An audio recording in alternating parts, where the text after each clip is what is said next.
Hey guys, मेरा नाम है विकास और आप लोग देख रहे हैं वीवीएस यूट्यूब चैनल। अगर आप सभी लोग ब्लैक एडम को लेकर बहुत ज़्यादा एक्साइटेड हो जैसे कि मैं हूं, तो अगर आप लोगों ने इस बंदे को देखा है जिसका नाम है डॉक्टर फेथ, जो एक मेन कैरेक्टर होने वाला है मूवी के अंदर, तो बहुत लोग बोलते हैं ये है डॉक्टर स्ट्रेंज का रेप्लिका, आप लोग कुछ भी कह सकते हो।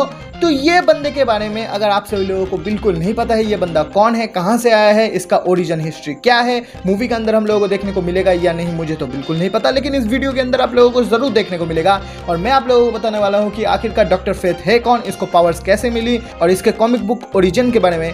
तो वीडियो को पूरा का पूरा देखना, बहुत ज़्यादा इंटरेस्टिंग होने वाला वीडियो। आई होप आप सभी लोगों को पसंद आएगा। वीडियो को कर लेते हैं स्टार्ट, लेट्स गो।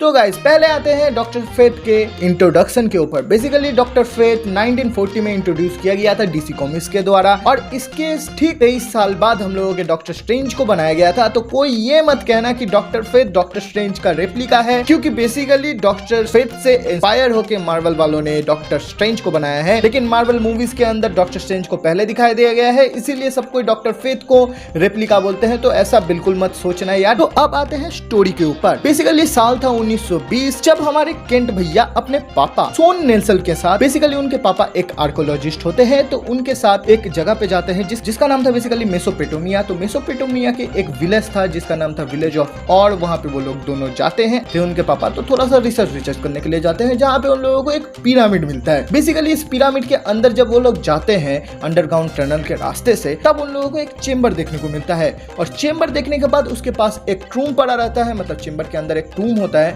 तो उस टूम के साइड में एक लिवर होता है। तो हमारे जो भैया केंट भैया है उनको मस्ती है चुल कि हमको भैया इस लिवर को करना है पुल।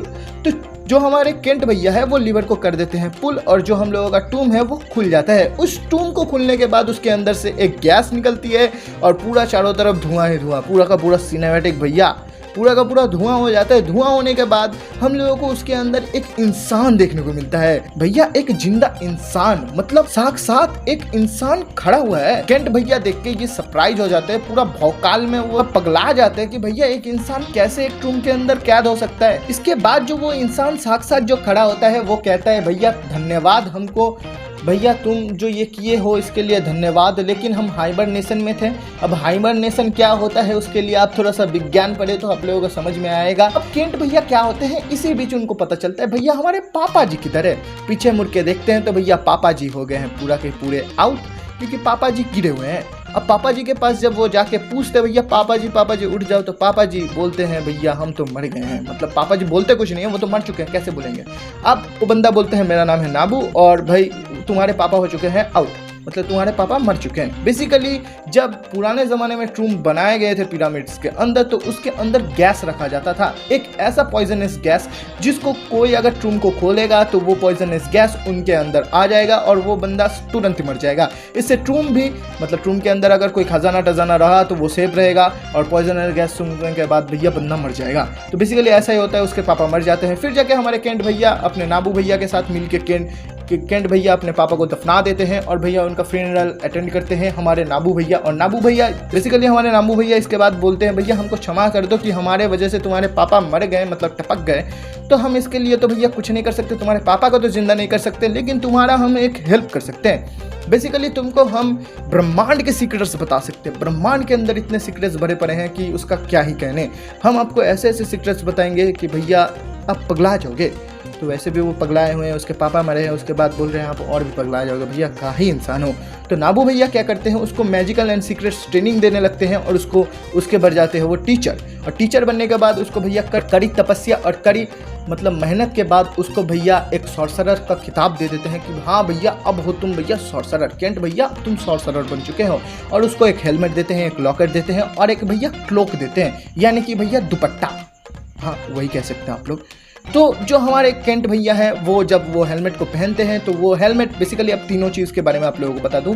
जो हेलमेट है वो हेलमेट है हेलमेट ऑफ फेथ। तो दूसरा चीज़ होता है एक लॉकेट, जो बेसिकली एक एमुलेट होता है। तो एमुलेट ऑफ एनोबिस होता है, ये एनोबिस का एमुलेट होता है। और जो तीसरा चीज़ है उसका नाम है क्लोक ऑफ दिस। अब आते हैं भैया स्टोरी लाइन के अंदर। डॉक्टर फेथ ऐसे बहुत सारे कांड करते हैं, सुपर हीरोज को बचाते हैं, सुपर हीरो बन जाते हैं, बहुत सारे भैया रखवाले करते हैं। लेकिन रिसेंट स्टोरी लाइन के अंदर हम लोगों को ये पता चलने को मिलता है कि नाबू जो हम लोगों को शुरुआत से सुपर हीरोज पावर दे रहा है हमारे केंट भैया को, वो बेसिकली हम लोगों को नहीं, वो बेसिकली केंट भैया को तो गांडू बना ही रहे थे और हम लोगों को भी बना रहे थे, क्योंकि इसके ऊपर उसका एक फायदा था।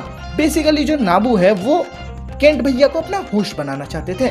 अब ये कैसे हम लोगों को पता चलता है, जो डॉक्टर फेथ का हेलमेट है उसको यूज करने के बाद बेसिकली डॉक्टर जो केंट है उसका आत्मा, उसके आत्मा को रिप्लेस करके जो हमारे नाबू का आत्मा है वो हमारे केंट भैया के अंदर आ जाता था, और केंट भैया इसके बाद केंट का पूरा पावर, मतलब पूरा का पूरा बॉडी को हमारे नाबू भैया पोजेस कर लेते थे, और जो भी करते थे भैया नाबू भैया करते थे, जो भी पावर यूज करते थे। आइए तनिक बात करते हैं नाबू भैया के बारे में। तो नाबू भैया बेसिकली सीरिया प्लेनेट के एलिमिस्टिकल बीइंग के एक ग्रुप लीडर ऑफ ऑर्डर के मेंबर होते हैं। अब देखो लीडर ऑफ ऑर्डर क्या होता है, ये क्यों बनाया गया था। तो बेसिकली लीडर ऑफ ऑर्डर बनाया गया था लीडर ऑफ केओस को रोकने के लिए। अब लीडर ऑफ केओस क्या है उसके बारे में तो भैया ये बहुत सारे मतलब जो सुपर नेचुरल पावर रखते हैं उसका एक ग्रुप था, जो बेसिकली कलयुग लाना चाहते थे, या फिर आप लोग कुछ कह सकते हो भैया डिस्ट्रक्शन लाना चाहते थे प्लैनेट के ऊपर, अर्थ के ऊपर।